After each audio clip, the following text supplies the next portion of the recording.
This evening, constitutional reform. President Ali to form 20-member reform commission in September. Security guard found murdered in Lusignan Golf Club. Investigation underway as items go missing. The body of 13-year-old Linden Drowning Victim was discovered near Coomacka Beach this morning. In the region, Brazil Indigenous rights calls for protests to protect ancestral lands. And internationally, Ukrainian drone targets Russian territory in large-scale raids on 6 regions.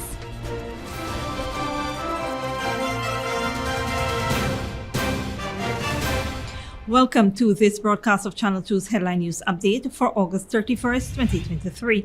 I am Bibi Bacchus. Thank you for joining us. President Dr. Mohamed Irfaan Ali will appoint a 20-member Constitutional Reform Commission in September to advance constitutional improvements in Guyana. The Constitutional Reform Act, approved in 2022, enables the establishment of a commission to engage nationwide in this crucial process. Attorney General Mohaber Anand clarified that the commission would comprise representatives from political parties, religious groups, and private sector and various organizations, ensuring a balance between politicians and civil society. Public consultations will fuel the commission's work. After appointments are finalized by September, the commission will initiate an inclusive consultation phase. Its main objective is to review and enhance the Constitution to reflect Guyanese citizens' contemporary and future rights, duties, and responsibilities. This involves evaluating suggested constitutional changes and submitting recommendations to the National Assembly. The Commission's focus encompasses safeguarding fundamental rights, Indigenous rights, children's rights, eradicating discrimination, improving ethnic relations, and optimizing electoral processes. To support these efforts, the government has allocated $150 million in the fiscal budget of 2023. In other news, tragedy struck on the roadway again as a 10-month-old baby, Zainab Boyer, lost her life in a fatal accident on Dennis Street yesterday. The incident happened around 2:20 p.m. near the Juvenile Holding Center.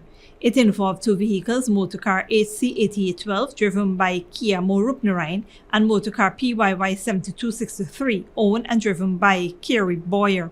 Inquiries disclosed that the motorcar PYY7263 was traveling westward along Dennis Street with the driver and 3 occupants, 32-year-old Boyer Singh, baby Zainab Boyer, and a 5-year-old sibling. Tragically, the driver lost control of the vehicle near the Juvenile Holding Center, swerving to the right and colliding head-on with motorcar HC8812, which was moving in the opposite direction.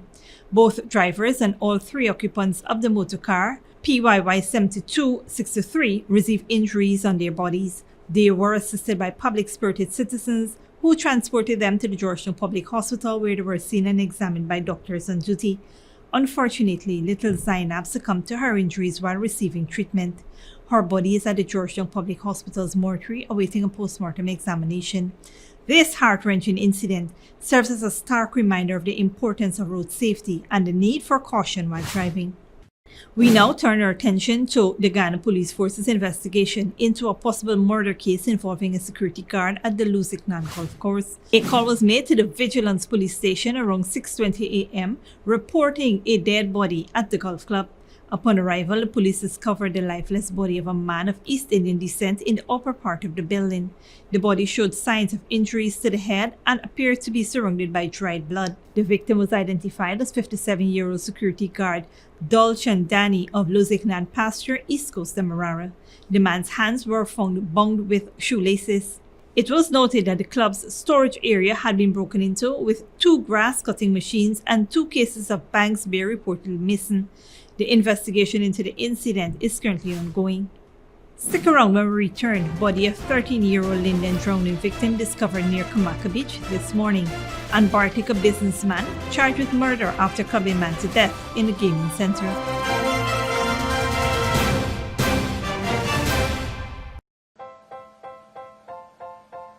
Oh gosh, what's this? Me son can't read or spell. Stop! 0 out of 20. Is what I gonna do here? Let's start improving your child grades today. Register for our primary or nursery department. Hidden Treasures, we're located at 204 E Half Charlotte Street between Camp and Alexander. Or contact us at 6490373. I can call them now. Hidden Treasures, discovering gems in young minds. When you need money and you gotta get it fast, Creative Jewelry and Pawn Shop is the place for that confidential transaction in a quiet and secure location. You'll get the highest value per pennyweight for your gold and also enjoy the lowest interest rates and longest payback period too. Yes, for that instant transaction to solve a pressing financial problem. That Creative Jewelry and Pawn Shop, 46 Boyle Place, that's between the Ministry of Housing on Brick Dam and White Castle Fish Shop. Be your first and only choice. Creative Jewelry and Pawn Shop, safe and sound, solid and secure, always there for you. Telephone 231-7878 and 223-8955.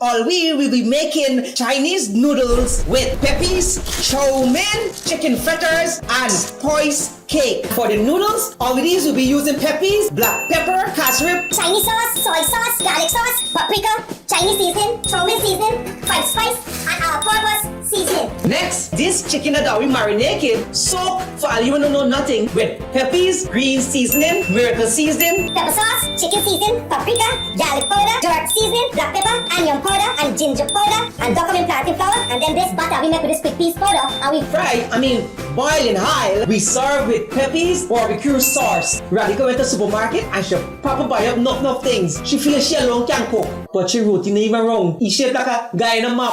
Peppies has a wide range of ingredients available at supermarkets nationwide. Peppies, we put the pep back into your kitchen. Good girl forget things.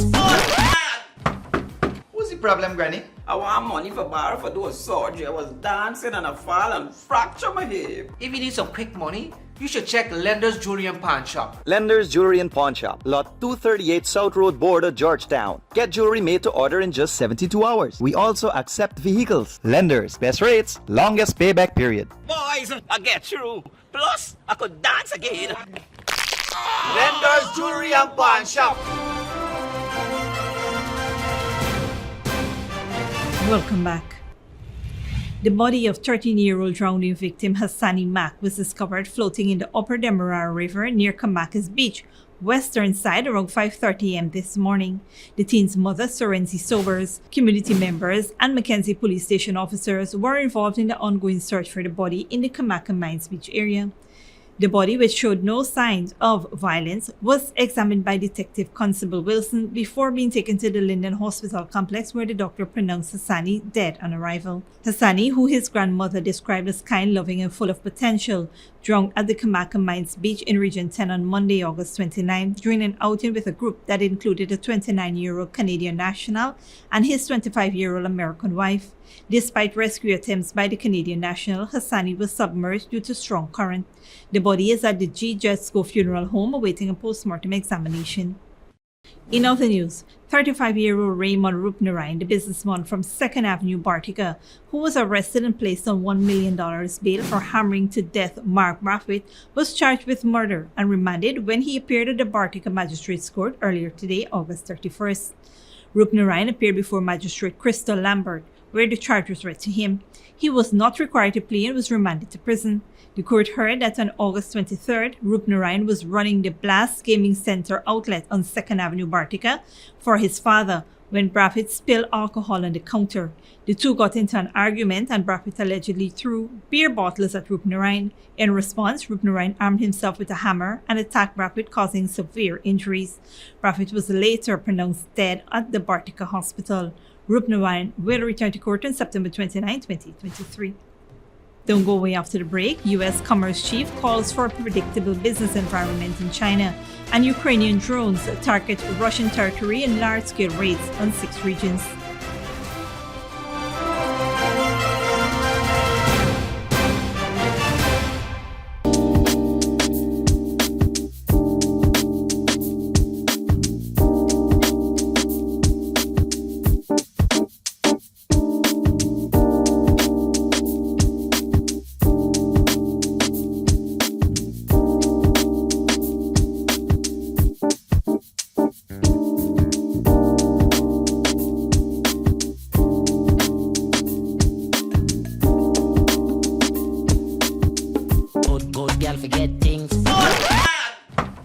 What's the problem, Granny? I want money for borrow for those surgery. I was dancing and I fall and fracture my hip. If you need some quick money, you should check Lender's Jewelry and Pawn Shop. Lender's Jewelry and Pawn Shop, lot 238 South Road Border, Georgetown. Get jewelry made to order in just 72 hours. We also accept vehicles. Lender's, best rates, longest payback period. Boys, I get through. Plus, I could dance again.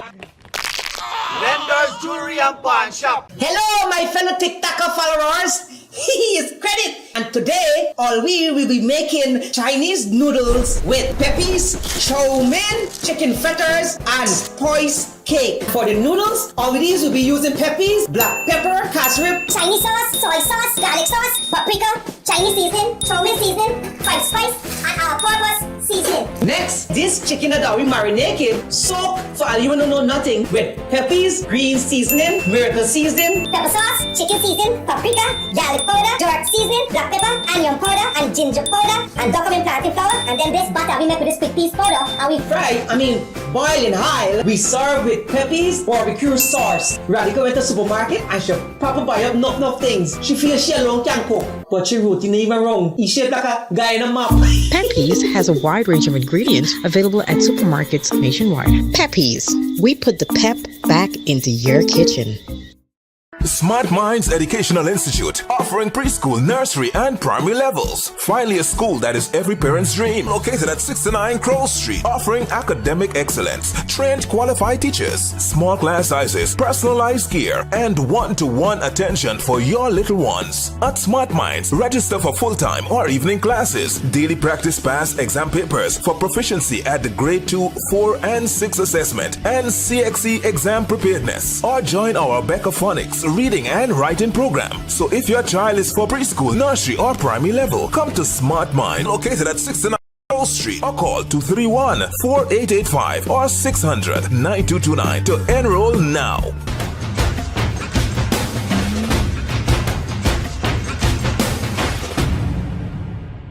When you need money and you gotta get it fast, Creative Jewelry and Pawn Shop is the place for that confidential transaction in a quiet and secure location. You'll get the highest value per pennyweight for your gold and also enjoy the lowest interest rates and longest payback period too. Yes, for that instant transaction to solve a pressing financial problem. That Creative Jewelry and Pawn Shop, 46 Boyle Place, that's between the Ministry of Housing on Brickdam and White Castle Fish Shop. Be your first and only choice. Creative Jewelry and Pawn Shop, safe and sound, solid and secure, always there for you. Telephone 231-7878 and 223-8955. Welcome back. Now let's take a look at what's happening in the region and around the world. Indigenous leaders and activists in Brazil called for nationwide protests because of threats to their way of life. Supreme Court judges are about to make a ruling that may limit their rights to ancestral lands. Politicians are debating legislation to allow logging and farming in protected territories. Al Jazeera's Monique Yanahue reports.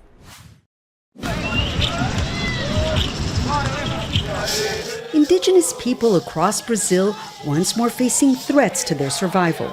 For 2 years, they've been urging the Supreme Court to take action and confirm their rights to ancestral lands.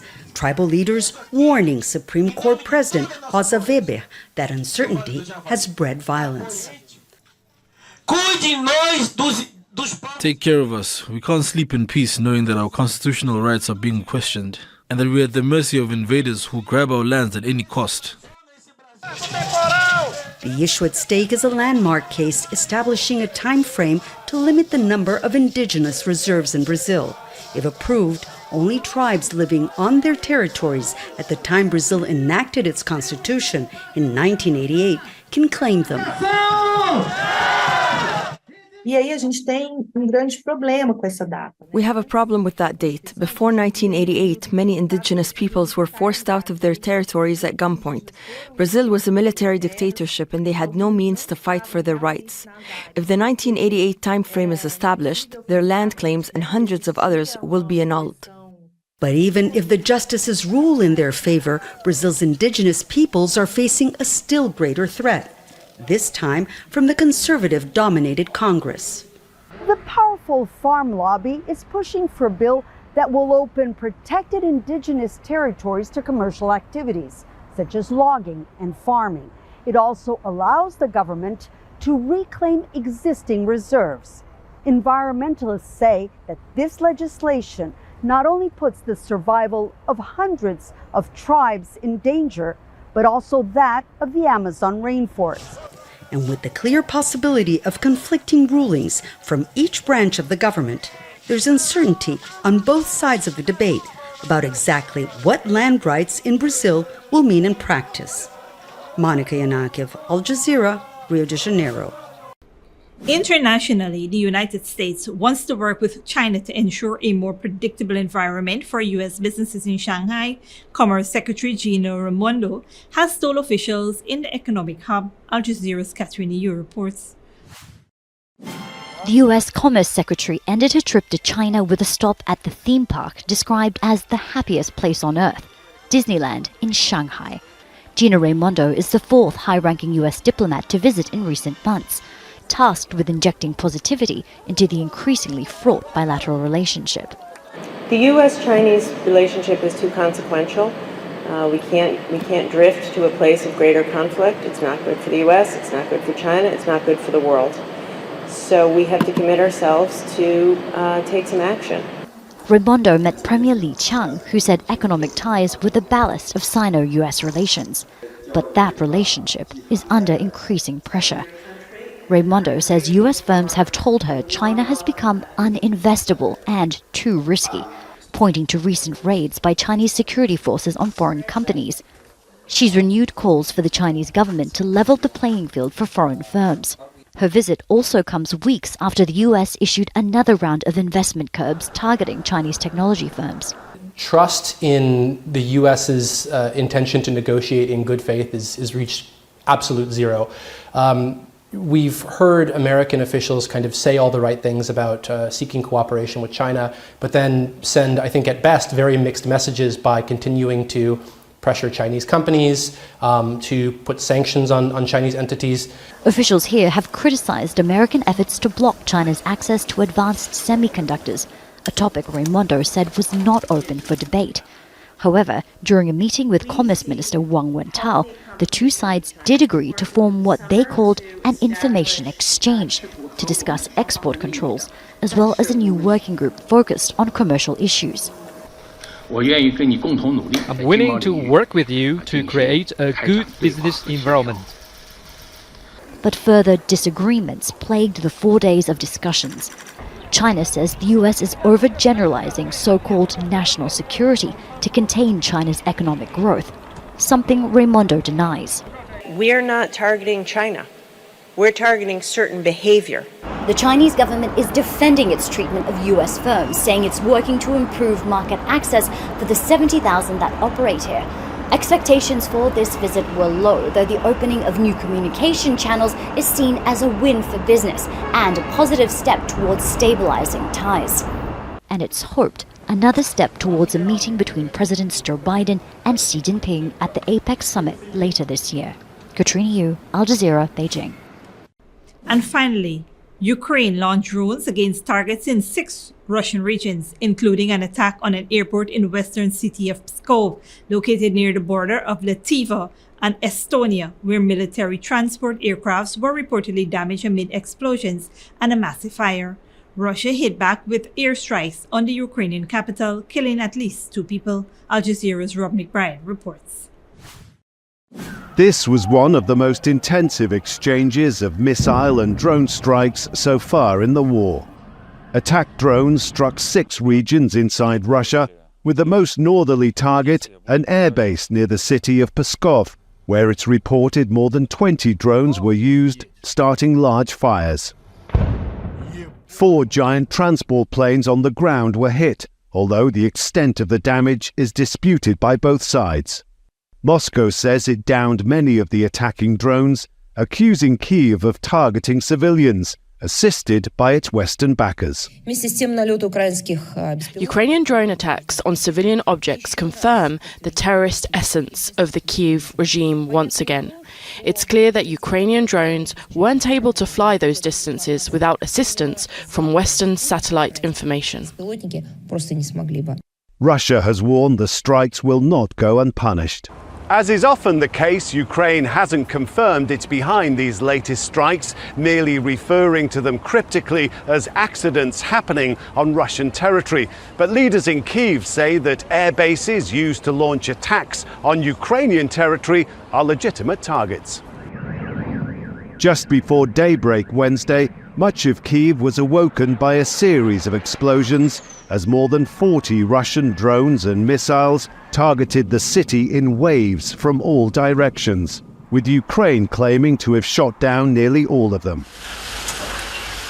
But there were casualties, with several people killed and injured in what's said to be the largest Russian attack in months, with every indication of more airstrikes from both sides to come. Rob McBride, Al Jazeera, Kyiv. This brings us to the end of the regional and global news coverage. Up next is the 3-day weather forecast.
And that's Safe TV2 headline news for this Thursday evening. As we take our leave, we invite you to follow us on Facebook and YouTube. You can tune in tomorrow morning at 6:30 for a rebroadcast and at 7 p.m. for more news. Until then, please take care of yourself and each other.